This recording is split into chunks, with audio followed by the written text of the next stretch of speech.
The Secrets of Let's Science is brought to you by the StarQuest Production Network and is made possible by our many generous patrons. If you'd like to support the podcast, please visit GiveStarQuest.com. 3, 2, 1.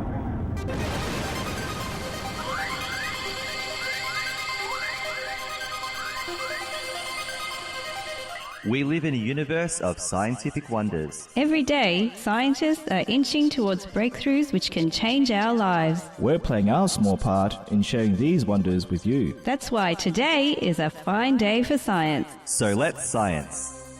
Today I want to talk to you about an interesting fungus. Okay, it was found in the Chernobyl nuclear reactor. I'll talk about how it survived and how it could possibly be useful to humans in the future, particularly for space travel. But first, let's talk about what happened at Chernobyl. I'll just do a brief history because it's good to go over it. So at 1:23 a.m. on the 26th of April in 1986, there was a routine safety test being performed at the Chernobyl nuclear power plant in the Ukraine. And it actually led to the worst nuclear accident in human history. So the test was designed to determine how long the plant's steam turbines could continue to power the emergency feed water pumps during a power outage. However, it was a combination of severe reactor design flaws, and there was a critical operator error, and it created a highly unstable operating condition for reactor 4. So when operators attempted to shut down the reactor by initiating an emergency scram, which a known defect in the graphite-tipped control rods caused instantaneous power surges instead. So within seconds, extreme steam pressure built up inside the system, causing a catastrophic explosion and tore through the reactor's structure. This was immediately followed by a second, even more powerful explosion that completely destroyed the reactor building. The immense pressure instantly displaced 1,000 tons of upper biological shield, which was a massive concrete steel lid, and rupturing the fuel channels and exposing the white, hot burning graphite core directly to the open atmosphere. So the result was an intense graphite fire that burned for 10 days, which constantly and continuously released a plume of highly radioactive isotopes, including iodine-131, cesium-137, and strontium-90. And it drifted across the Soviet Union and even over Europe. And over 300,000 people eventually were evacuated from the south surrounding regions. Not straight away, let me tell you, but they were eventually taken away from their towns and moved somewhere else. To contain the ongoing release of radiation, the Soviet Union constructed a temporary shelter over the ruined reactor. It was completed in November 1986, just 6 months after the hazardous work. The structure became known as the sarcophagus. And this was built by a workforce around 600,000 men. They were called liquidators. That was consisted of the Soviet military personnel, miners, firemen, and specialized engineers who faced the extreme radiation exposure. And they poured hundreds of thousands of cubic meters of concrete, and they erected thousands of tons of steel shielding.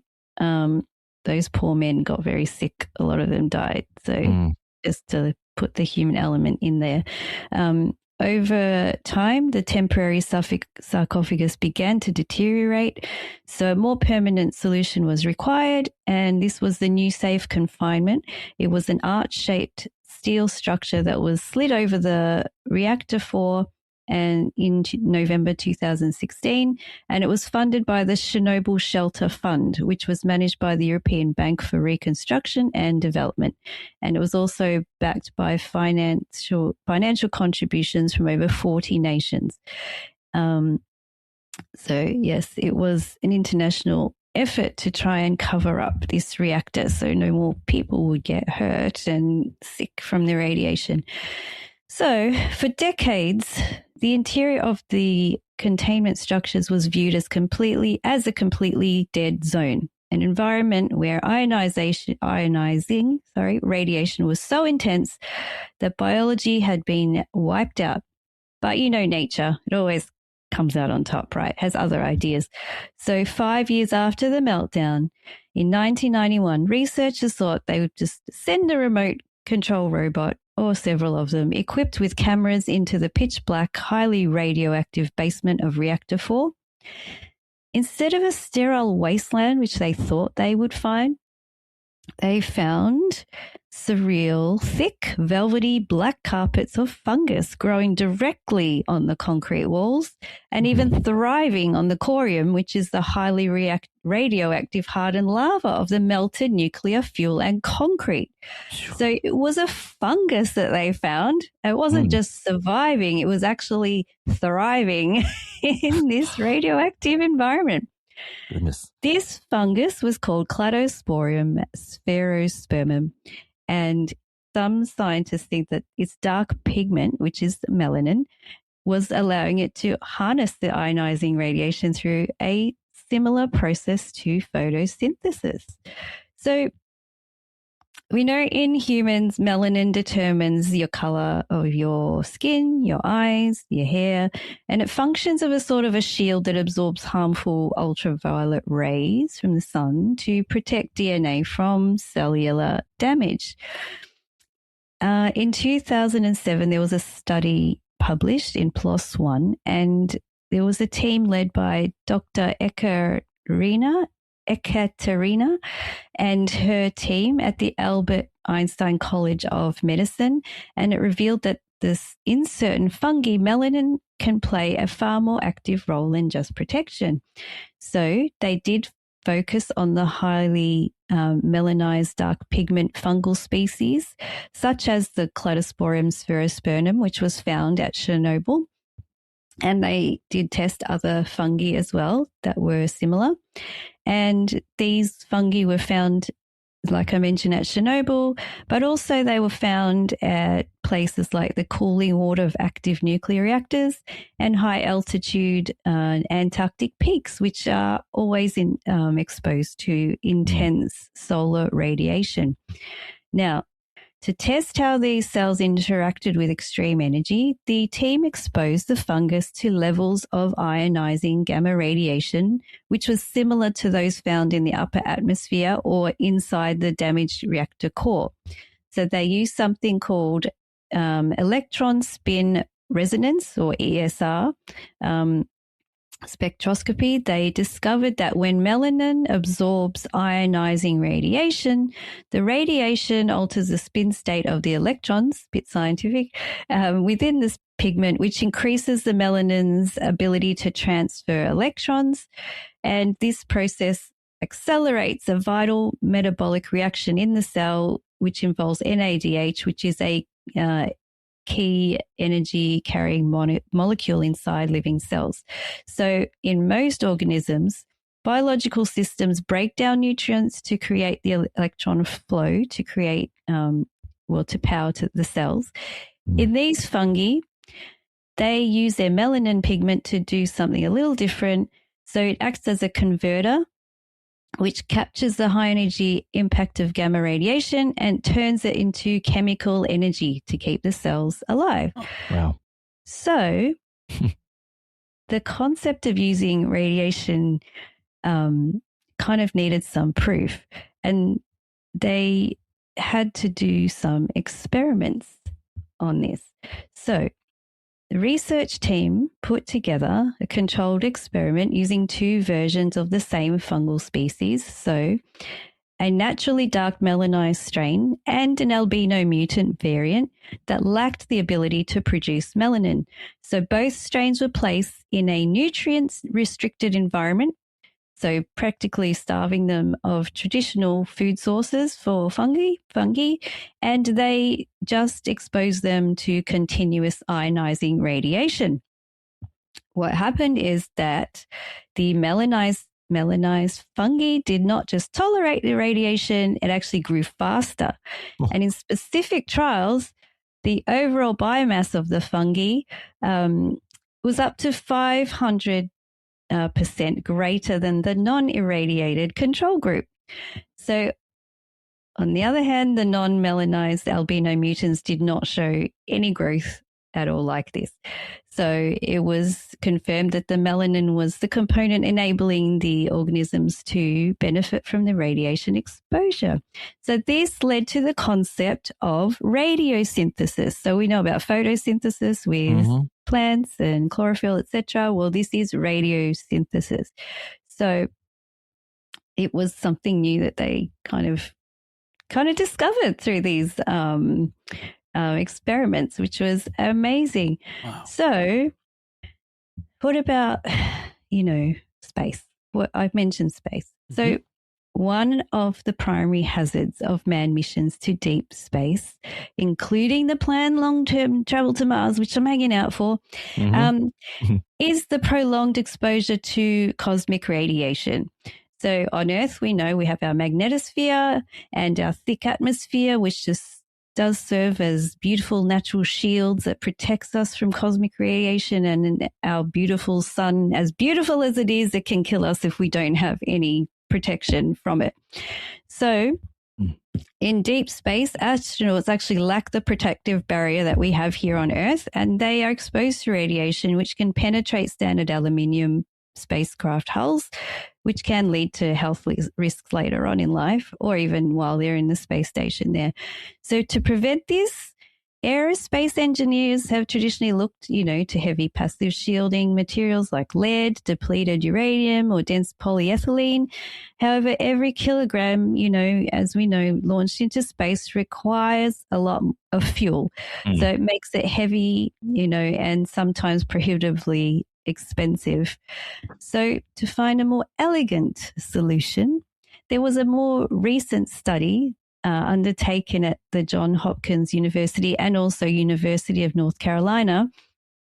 They actually sent samples of this fungi, Cladosporium spermum, to the Chernobyl fungus, to the International Space Station. The objective was to evaluate its performance as a live bioengineered radiation barrier in a true microgravity and cosmic radiation environment. So they set up the experiment. So fungi were cultivated on one side of a split Petri dish, equipped with radiation sensor directly beneath it, while the other side remained an empty as a control group. So what happened is the data revealed that a fungal layer measuring only 2 millimeters thick was actually capable of blocking and absorbing roughly 2% of the oncoming radiation. Wow. So it may seem modest, but the structural advantages of a biological shield over, static materials could be quite significant. So the best thing about this kind of a radiation fungi shield is that it can maintain and heal itself. So traditional shields like lead plates or plastic sheets can wear out over time and break down under the constant radiation. They could even let, radiation leak through. But a living fungal shield kind of does the opposite. So it actually thrives on the radiation. It turns it into energy to grow. And if there's a sudden solar flare, the fungus uses that extra energy to grow faster, which thickens and strengthens the shield, exactly where the radiation is the strongest. So, astronauts wouldn't need to haul tons of shielding from Earth's launch pads. Instead, a mission could just depart with a few grams of dehydrated fungal spores, and upon reaching orbit or landing on the Martian surface, the crew could introduce moisture and grow their radiation protection on board or on Mars. So calculations they've done said that the layer of this fungus, maybe about 21 centimeters thick, could block enough Mars radiation to make it safe for humans.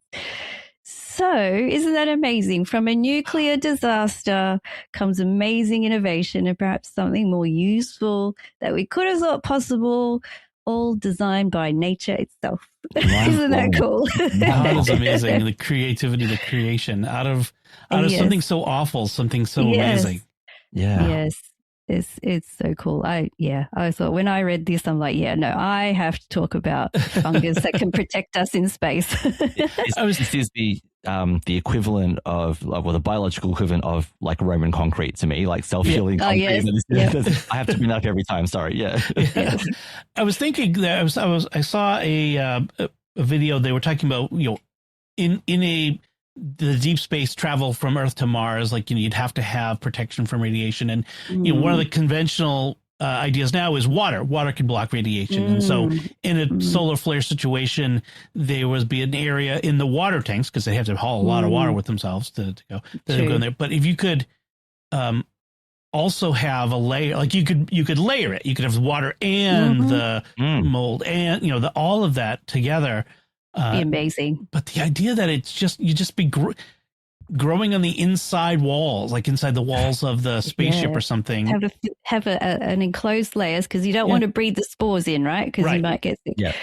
But yeah, definitely an enclosed, like an insulation layer. That would be cool. Yeah. That is amazing. Yeah. What can't you do with fungus according to science, right? You can. Well, we're finding out we can do a lot, right? You can grow mushrooms that you can be like meat. Yes.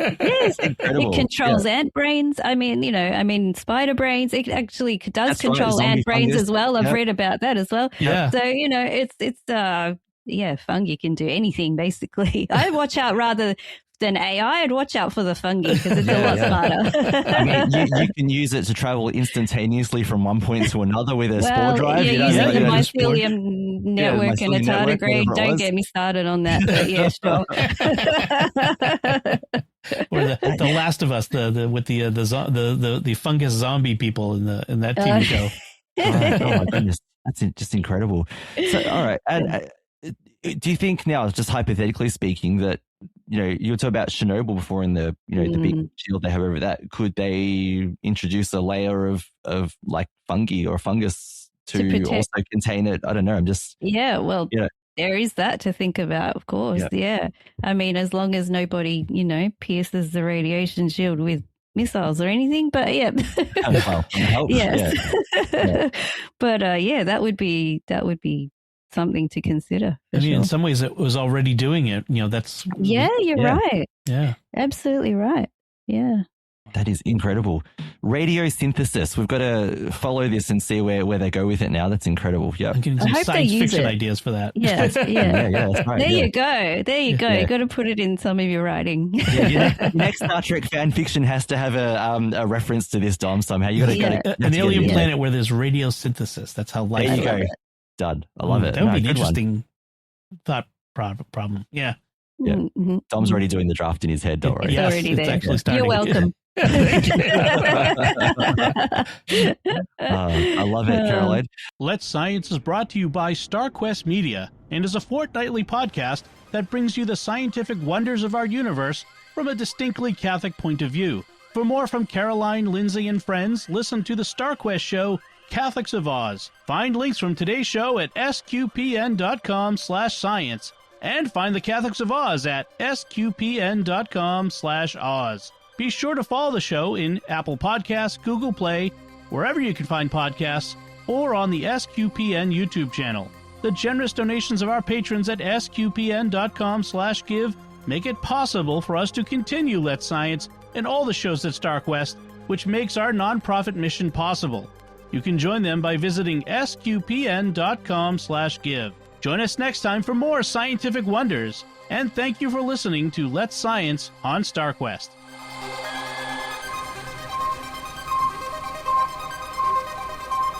Here's another show on the StarQuest network you're sure to enjoy, The Secrets of Middle-earth. Find it wherever you can find podcasts or at sqpn.com/Middle-earth.